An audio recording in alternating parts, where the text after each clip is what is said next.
Nagsugod ra na siya kay dili ko ganahan sa bandal sa mga gangster. Anak pa na mas nindot pa man siguro kung mabuhat na.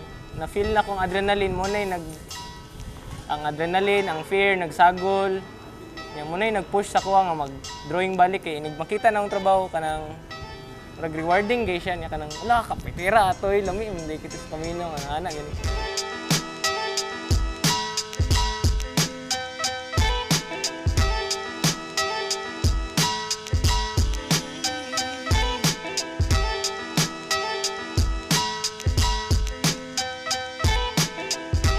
Lining up the streets of Davao are vibrant paintings placed illicitly on walls, posts, roads, signage, and other accessible bare spaces. Spearheading the anonymous movement is a 22-year-old Davaoeño artist who goes by the moniker Maze.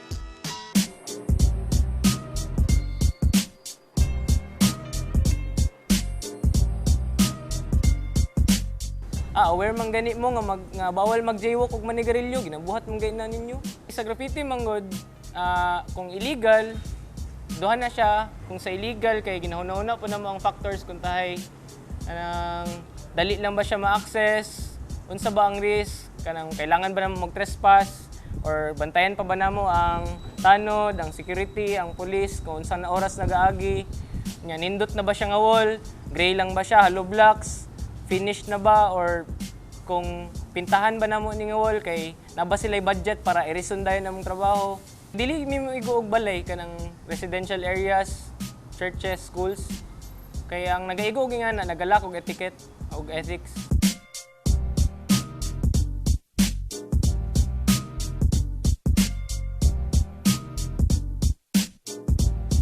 At its rude writing or sketching on the walls of ancient buildings and tombs. That was the original graffito. But of course, in our times, we think of graffiti as the ordinary person's desire to put in his thoughts and paste it on the walls on the streets. For 7 years in the street art industry, Maze already has his fair share of perilous experiences. Adlaw na dako or kanang udtong tutok nagbandal ko kanang dira sa may Holy Cross. Gisita ko og CBO tapos abi sa tanan tao kay kuan ko kanang kawatan ko so nagadagan ko. Unya daghan na kay nagsunod sa kuha. Antod sa naabot ko sa barangay hall pa jud mismo. Gikulata ko tapos gikulata po ko sa barangay captain. Mas buutan pa actually ang pulis kay pag-abot sa pulis polite kay sila nya kanang courteous nya naa sila kanang protocol. Detain kog pila ka oras. Pero gisundo ko sa mama nya stress kay siya na consumption. Pero kabalo na siya mo nga mo gid ang inabuhat. Risky ang heights labon nagkanang namikat-katon nga mga building or kanang billboard or unsa ba nami kat-katon nga scaffolding. Risky siya kay pwede mi mahulog niya among mga tamakanan kay gagmay. Nahulog na ko last unsa gito last bago lang April 21 nahulog ko sa scaffolding second floor kay nasakpan ako sa guard ana ko niyag spotlight so akong gibuhatan kay taas kayo. Pero lingaw siya nang rewarding gani kanang wala nganong nabuhat na ko to ginsa man ako to pagbuhat. It was in this similar risky situation when we found him with his colleague Kidlat, a 33-year-old visual artist who came all the way from Cebu. In an abandoned building in Damosa, the two artists are set for an evening of graffiti session. Already decayed with age, the building is littered with shards of glass, wood, and garbage. And to get to the topmost floor, one has to climb 3 flights of rusty stairs. There, the walls are already scrawled with previous artworks. With only the light of their mobile phones, the artists eagerly started off with their project. I think it's their desire to make themselves known to every passerby, whether they are real artists or not. They just want to have something to say about what's going on in society. So sometimes it's very negative and they try to say something. The problem is he puts it on the walls where he's not allowed, it's not supposed to be for him. So kung nagkanindot ang art sa isa ka syudad, pasabot, nagkataas na po ilahang taste, ang ilang nagka-progresibo ang syudad, nag-improve. Isa na siya ka-signs nga na nag-exist na mga nindot, na talented na artist. Nag-ingon mi nga nag-exist mi sa syudad.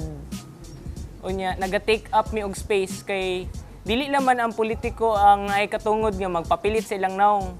Actually, mas productive amoa, mas naitumong kay makapahalipay mi sa masking simple lang nga hubog nga nangihi dira mungisi kay makakita sa mga artwork, or kung ikaw nag-uli kag balay naka sa jeep, syempre kapoy kas trabaho nya normal man gyud nga mutanaw ka sa dalan. So ang mahitabo gyud malingaw siya.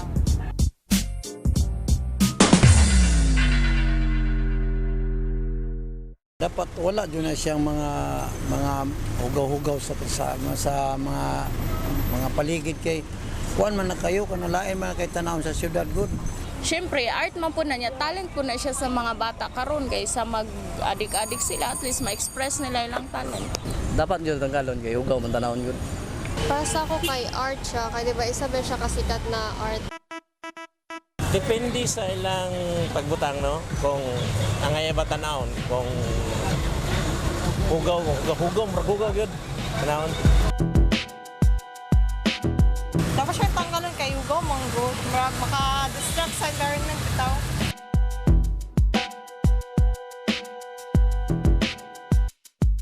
Honestly, makatulong siya kasi nababasa mo. But at the same time, pangit siya kasi nakakadumi ba? So difficult now to make a statement about art because there's so many different aspects of art, and in our modern society, more and more we are veering away from the old traditional or romantic or whatever form of art. So much of modern art is not quite understandable to the ordinary viewer. Kung pirma lang, maingin sila gugaw lang jud siya. Pero dira man gid may magsugod sa pirma. Wala may mo diretsog kahawd.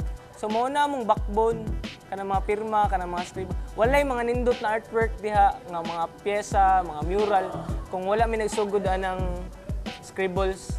Pero amo anang gina-workout nga bawasan na mo na siya. Gusto na mo ang perminti lang ninyo makita kay production na. Pero dili mi kahunat kay tungod dili pa open ang mga tao tungod ani. Unya kanang dili pa aware nga nadi nga ani nga movement, nadi nga ani nga culture diri, nadi mga artist. Wala pa kay musugot. Wala pa kay ug magpananghid man mi kay nagaduduha sila kay gina-underestimate mi, nami mga tattoo, unya kanang estudyante pa, nangyana good. Pero nanamay mi portfolios karon nga tarong. So makabuhat may gayos na work. In 1998, the Davao City Council amended the Ordinance Number 004, which states that any person found guilty of vandalism will pay a fine of 500 to 2,000 pesos and subjected to 6 months up to a year of imprisonment. These penalties, however, are imposed only upon conviction. Dapat wala namang kaso talaga sa ganyan eh. Gusto mo nga pagandahin yung labas nung kalsada eh, nung street, di ba? But yung mga matataas sa katungkulan, nagnanakaw na, hindi naman nakukulong. Yung pang mas mahirap na gustong mapasaya ibang tao, nakikita yung art. Probably what makes street art powerful is because it is purposely placed in full view of the public. That is why this medium is also an effective form of protest. Graffiti, street art, kung ano siya, visual communication man. So, pwede mo i-communicate ang mga problema sa society through your drawings ba? Dan. In a way, pwede sa nimo kuan kanang makasan out ka og message to give hope, encourage, or rant about gusto sa imong ganahan. Makatabang mi sa awareness nga dili solusyon ang gira. nga insakto gyud nga patupad gyud na siya nga balaod. Ang graffiti manggod mura siya advertisement. So perminti nimo siya makita. So perminti ka makapahuna-huna og tao. The opinion that graffiti is vandalism is widely held, but over the years, it has come a long way from just merely tagging one's name. Vandalism or not, these mask rebels succeeded in making street art an integral part of Mindanaoan culture. Dili lang ko mamugos, oy, okay lang sa ako kung i-hate ninyo. Part jud na siya.